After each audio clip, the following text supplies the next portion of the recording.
Abram's wife Sarai had borne him no children. She had, however, an Egyptian maidservant named Hagar.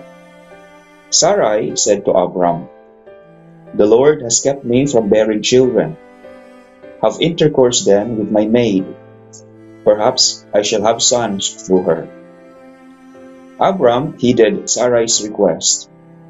Thus, after Abram had lived 10 years in the land of Canaan, his wife Sarai took her maid, Hagar the Egyptian, and gave her to her husband Abram to be his concubine. He had intercourse with her, and she became pregnant. When she became aware of her pregnancy, she looked on her mistress with disdain. So Sarai said to Abram, "You are responsible for this outrage against me. I myself gave my maid to your embrace, but ever since she became aware of her pregnancy, she has been looking at me with disdain. May the Lord decide between you and me." Abram told Sarai, "Your maid is in your power. Do to her whatever you please." Sarai then abused her so much that Hagar ran away from her. The Lord's messenger found her by a spring in the wilderness, the spring on the road to Shur, and he asked, "Hagar, maid of Sarai, where have you come from and where are you going?" She answered, "I am running away from my mistress Sarai." But the Lord's messenger told her, "Go back to your mistress and submit to her abusive treatment.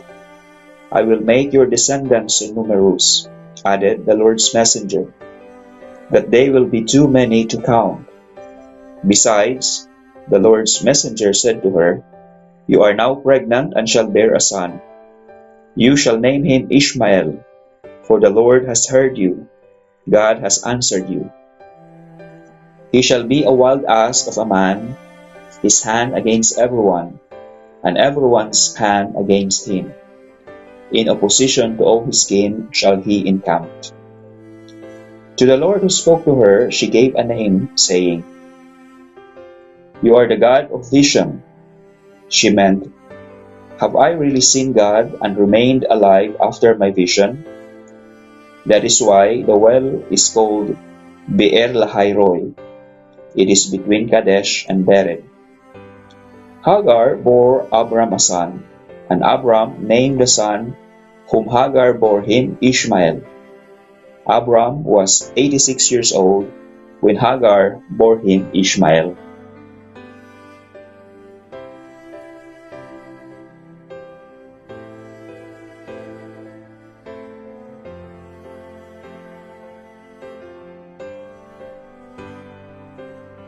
When Abram was 99 years old, the Lord appeared to him and said, "I am God the Almighty.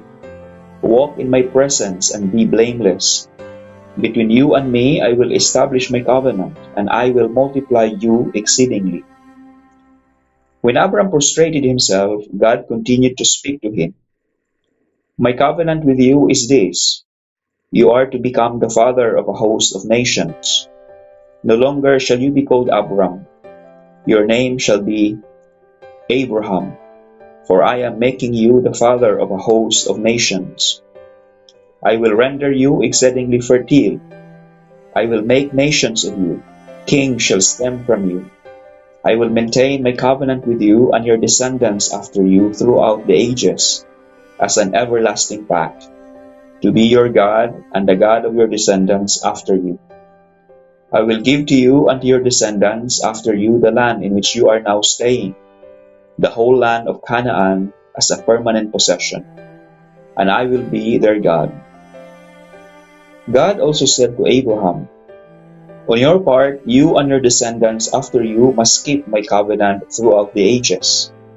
This is my covenant with you and your descendants after you, that you must keep. Every male among you shall be circumcised. Circumcise the flesh of your foreskin, and that shall be the mark of the covenant between you and me. Throughout the ages, every male among you, when he is 8 days old, shall be circumcised, including houseborn slaves and those acquired with money, from any foreigner who is not of your blood. Yes, both the houseborn slaves and those acquired with money must be circumcised. Thus my covenant shall be in your flesh as an everlasting pact. If a male is uncircumcised, that is, if the flesh of his foreskin has not been cut away, such a one shall be cut off from his people. He has broken my covenant. God further said to Abraham, As for your wife Sarai, do not call her Sarai. Her name shall be Sarah. I will bless her, and I will give you a son by her. Him also will I bless. He shall give rise to nations, and rulers of peoples shall issue from him. Abraham prostrated himself and laughed, as he said to himself, Can a child be born to man who is 100 years old? Or can Sarah give birth at 90?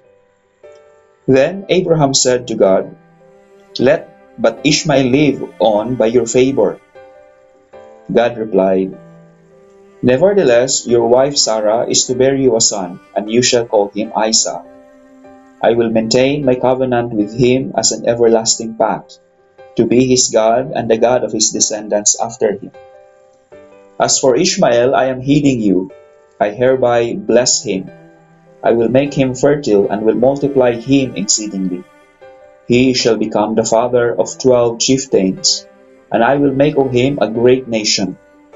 But my covenant I will maintain with Isaac, whom Sarah shall bear to you by this time next year. When he had finished speaking with him, God departed from Abraham. Then Abraham took his son Ishmael and all his slaves, whether born in his house or acquired with his money, every male among the members of Abraham's household, and he circumcised the flesh of their foreskins on that same day, as God had told him to do. Abraham was 99 years old when the flesh of his foreskin was circumcised, and his son Ishmael was 13 years old when the flesh of his foreskin was circumcised. Thus, on that same day, Abraham and his son Ishmael were circumcised, and all the male members of his household, including the slaves born in his house or acquired with his money from foreigners, were circumcised with him.